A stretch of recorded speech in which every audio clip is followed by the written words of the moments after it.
one of the issues, well, maybe it's an issue of this campaign, I think it possibly is the quality of education and educational standards in New Zealand. And particularly the quality of teaching in this country as we measure the achievements or not of cohorts of New Zealand students measured against international norms. We know that over the last 20 years, New Zealand's standards against those international norms have been slipping. In reading, writing, science, maths, just about name your area and you'll find that New Zealand's going the wrong direction. And there has been a great deal of, if you like, also criticism, particularly from people like me, but from others as well, as to the quality of teaching in this country. I well remember a former National Education spokesperson seeking an inquiry into the quality of teaching, and maybe that is long overdue now. But the Australians are not immune from this idea either, nor have they not identified teaching as an issue and the quality of teaching. And as a result of that, have suggested some pretty fundamental reforms as to how teachers are recruited, how they are trained, and how they are taught to teach, because they identify that as a problem in Australia and particularly in Australian educational standards. Joining us to talk about that and its potential applicability to New Zealand is National's education spokesperson, Erica Stanford. Erica, welcome to the show. Great to have you on. Thank you. Good to speak to you again. Have you had caucus this morning, have you? We have. We just got out, so apologies for my lateness. No, that's fine. I know how busy you are. Everything going well? Yes, very well, thank you. Yep, on track. Kerry Allen, just very quickly, today's news tomorrow, still not really relevant at the end of the day, is it? Because it doesn't affect real people. That's the thing. We are just continuing to focus on the things that matter to New Zealanders and rolling out policy. You'll see more from us in the near future. I think we've rolled out about 25, 26, maybe even up to 30 policies, and we'll continue to do that because that's what New Zealanders are focused on. They want to know what we're going to do for them and what we're offering them. Your education policy, the substantive part of it, is it out already, or or are you waiting for that to come? The first part is out, so teaching the basics brilliantly is out, and that was around very much the nuts and bolts of education, making sure we have a strong curriculum, making sure we're protecting the time that we're teaching reading, writing, maths and science, that we're resourcing our teachers properly, and that we are assessing kids along the way. That policy really sets the scene. It's all about achievement, and we are going to roll out continual policies that fit in with that same back to basics, teaching the basics brilliantly policy. So the first one was about the what do we teach?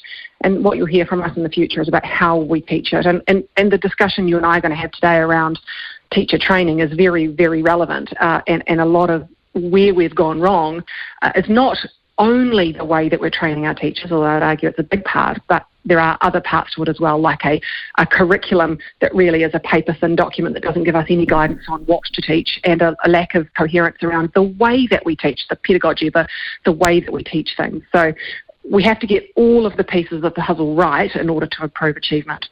Yes, there's plenty of toes to step on, I think, if you're going to move down that line, as you probably are. The Australians, obviously, they are over it. They're going down that line anyhow. Just some sort of background here. They're looking at the 4 areas of core content that universities will have to teach in the future. They are the brain and learning, how kids process information, effective what they call pedagogical practices, which is learning literacy and numeracy teaching strategies, classroom management, which is really interesting. It's about time somebody went down that track, Erica, and responsive teaching to make sure that teachers teach in ways that are culturally and contextually appropriate and responsive to individual student needs. Are those the sort of things that you would like to see taught in New Zealand as well to new teachers? Very much. Very much. And the first 3 things that you mentioned are all around the science of learning and making sure that we understand how kids' brains work, or how the human brain works and how it learns. And so that every teacher in this country should understand about cognitive load theory, for example. So that sort of thing absolutely must be taught. And what you mentioned about pedagogy, so the way that we teach is linked to the science of learning, and that the science of learning says that we learn in a structured manner. sequenced learning. So we build upon little bits of knowledge that we learn all the time, rather than an inquiry-based method of learning where kids will come to school and tell you what they want to learn. Actually, no, it needs to be a direct instructional, knowledge-based curriculum that is scaffolded and sequenced. And that ties into that whole pedagogy of the science of learning and how the brain learns. And so that's your very first thing you mentioned, was about how the brain learns and how kids process information. And so that is the latest science, and it's not that late, it's been going on for a while, but New Zealand has sort of been swimming against that tide and very much implementing a child-led approach, whereas all of the research suggests the opposite. So if we can get our teachers all learning that's a huge step forward. Professor Elizabeth Rata and others have long been argued this necessity for essential building blocks, are saying without it, that's why we're failing our children, because the kids don't have the ability to inquire, because they haven't got those building blocks in place. And they're not, and although it's not sexy, and it could even be boring and repetitive, unless you have those, you won't be able to think on a... That's exactly right. Yeah. Yep. She is an amazing woman, and she's exactly right. And you know what? It doesn't have to be boring and repetitive, because the amazing skill of teachers that they're so great at is delivering content in an engaging, exciting way. And if you think back to all the incredible teachers you had, the way that they delivered, could be described as boring content, like learning your times tables off by heart. Good example. The way that they did that in an amazing, engaging way that captured, because kids, actually, when it comes down to it, kids love knowing stuff. They love being tested on it and remembering stuff and having little competitions against their classmates about, who can do their times tables the fastest. They love that stuff, and that's up to the teachers, and that's what they're great at, is making that content, which could be described as boring, really engaging. But Elizabeth is right in that we have to arm our kids with knowledge in a scaffolded, sequenced way that allows them to build up over time so that they can get through the curriculum. And then eventually you get to the ability to start, your critical thinking and your inquiry model and getting together in groups and solving problems. But you can't do that unless you have the core content knowledge behind you. And we have flipped that on its head in this country and really been following a child-led approach. And I would argue that a child doesn't know what they don't know when they come to school. They're not going to tell you what they want to learn. And that's why I think we've had a massive slip backwards. And other countries that followed us years ago have all turned away from that now and are back to a more knowledge-based curriculum. And saying that, it's a sliding scale, and you don't want to go too far the other way and have kids sitting in rows chanting things. But there is a much better balance we need in this country, and which is why we've said in our very first document, we want a strong knowledge-based curriculum that has got scope and sequence that builds on year so that we know no matter where you go to in this country, where you go to school, and if you change schools, you will get access to the same core content knowledge wherever you go. Yeah, the thing that stuns me, and I'm sure it'll stun people listening as well, is that there seems to be an ideology that's leading us down what you've just described in terms of child-led curriculum and stuff like that. Instead of what you're now saying and what the Australians are saying is, this is the empirical, this is the science, this is the proven way in which kids learn. Why did ideology trump empiricism? It's a good question. It's been happening over a really long time. We've had people in New Zealand who are researchers come up with a great idea, and we've followed it, and we haven't had a proper process of evaluation and implementation, and then making sure that we're actually getting the results.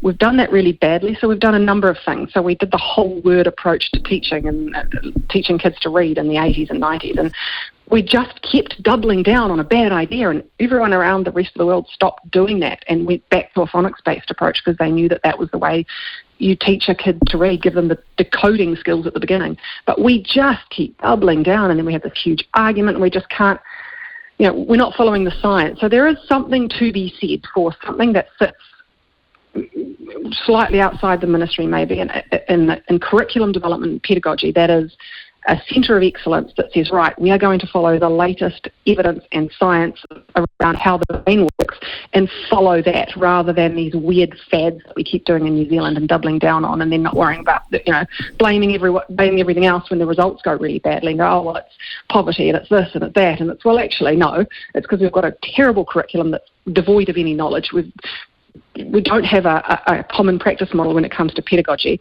and we've got a very devolved system where each individual school can basically write their own curriculum and follow their own path, and that's problematic. Well, two things quickly if that come from that. You'll be the Minister of Education in 3 months' time if everything works out okay. You're then going to have a Ministry of Education that have been championing this ideology for, 20 years, Erica. You are going to have some battles, aren't you, before the end of this year? Yes, you're right. And that's why we are going to be very clear in our manifesto and in our policy, so that if we are lucky enough to be in government, and I am lucky enough to be asked to fill the role of Minister of Education, then I will have manifesto promises that I have gone to the election with, that I will say to the ministry, I have promised the New Zealand public that we will do these things, and I expect them to be done. And you need a really good, strong minister who will not let the Ministry of Education roll over the top of them, or do their own thing behind the scenes to try and upset your plans. And so it'll all be about the people that we surround ourselves with to make sure that we get through these things. And that will be around curriculum change to make sure it's a knowledge-based curriculum, and then but pedagogy based on the science of learning, which is that scaffolded scope and sequence. It's actually called mastery, making sure that our kids are able to master the basics, making sure that that's happening. Erica, you're a smart enough person to know that if you are simply going to rely upon the Ministry of Education for all the advice that you receive, you're going to be in trouble.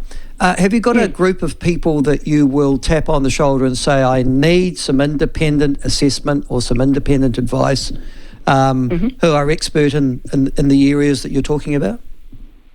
I do, and that's where we're getting all our policy advice from. So it's the same in my immigration portfolio as well. I'm not an expert in immigration, but I have surrounded myself with experts, people who know their stuff, and a range of different views as well, not people who all just agree with whatever I say. I've got a number of different people, and the same in education as well. I've got a good group around me. I've said to them, look, if we're in government, I'm going to need to rely on you, because I think that's where this government have lost their way. They rely very much on their officials and what they're told. They don't question them, and they don't follow through with what they say they want to happen. And so, got that underway, and I'm always picking up new people as I meet them and asking them to be part of that team. I just don't think they're academically intelligent enough, to be honest with you. I think that's one of the problems, that the people that come through that front door in the minister's office are brighter than they are, using words that are bigger. And I think they're intimidated just to say yes. What do you think? Well, I couldn't comment because I don't know. But I know when I'm in there, I want to be able to surround myself with really good people that are much, much, much smarter than me, that are giving me really, really good independent advice. And that's the way we're going to keep ourselves on track. All right.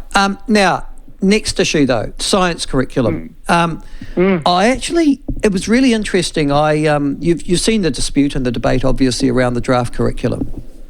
Yes, I have. I knew it was coming. Well, the really interesting thing was that I went and researched the people who provided who drafted it, actually, and then discovered that these people were essentially neo-Marxists.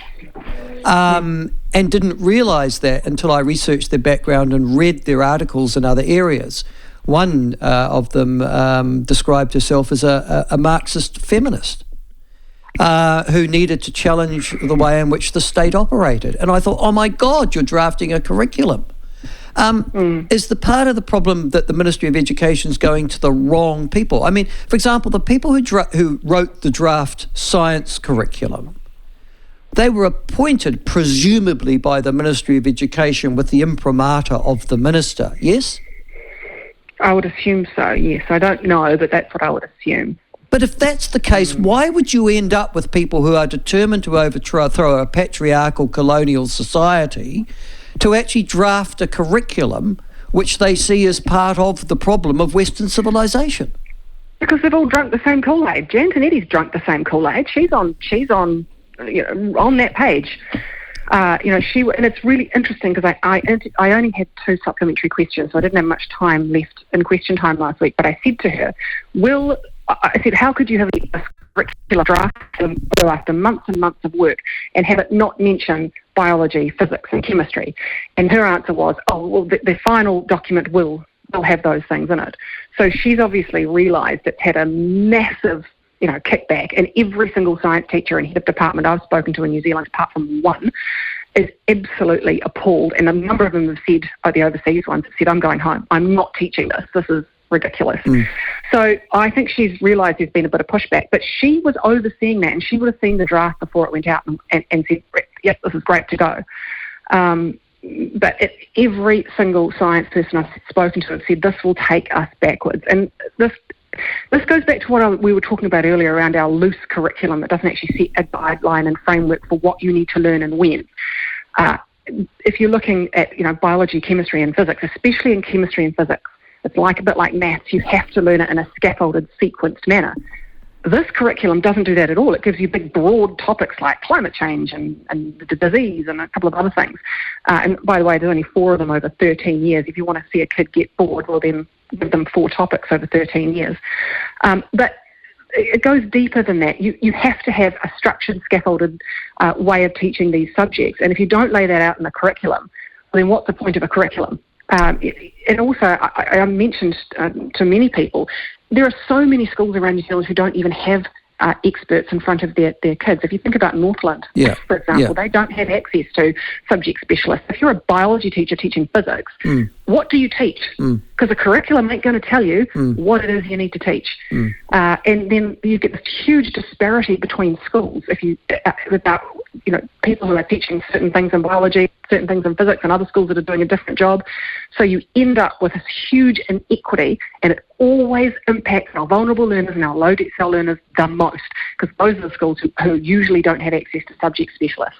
The Education Review Office, Erica, came out, which is not, is part of the Wellington Network. And it came out and said, one of the problems with teaching science and maths is that the people who are teaching at a primary school level don't like it. Now, they don't come from that background, so they don't like to teach as much maths and science because that's not something that they particularly enjoyed themselves as at school, and they've now become primary school teachers and they don't know how to teach it.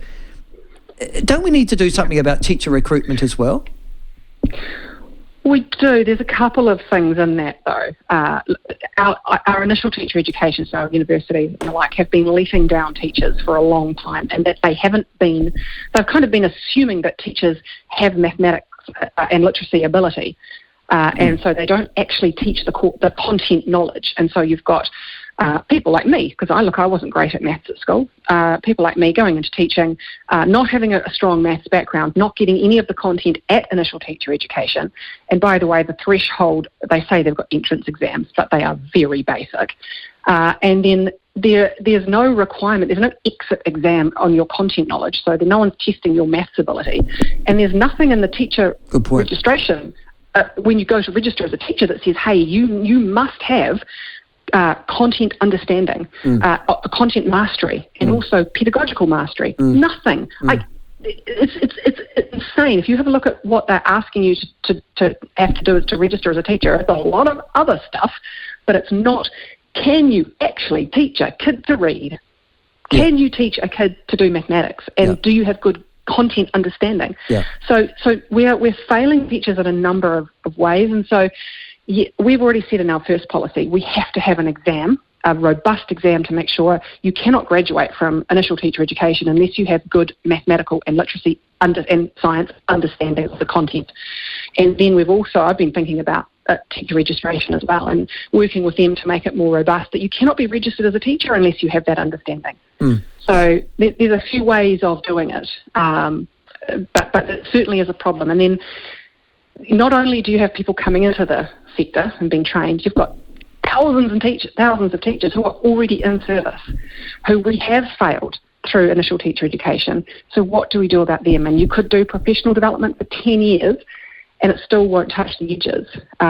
So what do we do? And you'll see this from an upcoming policy I'm can't talk too much about it, but what can we do immediately so we don't fail another generation of kids? Because I don't know if you saw last week the national monitoring study that Otago University do on mathematics that they did last year came out, the results. 41% of kids are at curriculum after 8 years at school in mathematics, and that's only 17% for our decile one, or our low decile kids. So less than 20% of our low decile kids are at curriculum for maths. They are 2.5 years behind the high decile peers. So we have got a lot of work to do, and we have to do it urgently, because I do not want to be a minister that fails another generation of kids. So academic achievement is top of my priority. Okay. Erica, thank you for joining us. I think you've given us a very clear steer, and the very best of luck for your campaign. Thank you very much. Okay, good on you. That's Erica Stanford. Now you know why I said to her she should be the Prime Minister of New Zealand, but that's just me. She's direct. She answers a question properly, and she's not afraid of confrontation. She will have serious problems with the Ministry of Education. She will have serious problems with the teacher unions. But she won't have serious problems with the parents of this country. And at the end of the day, they and their charges and their kids are surely the centre of all this. Are they not?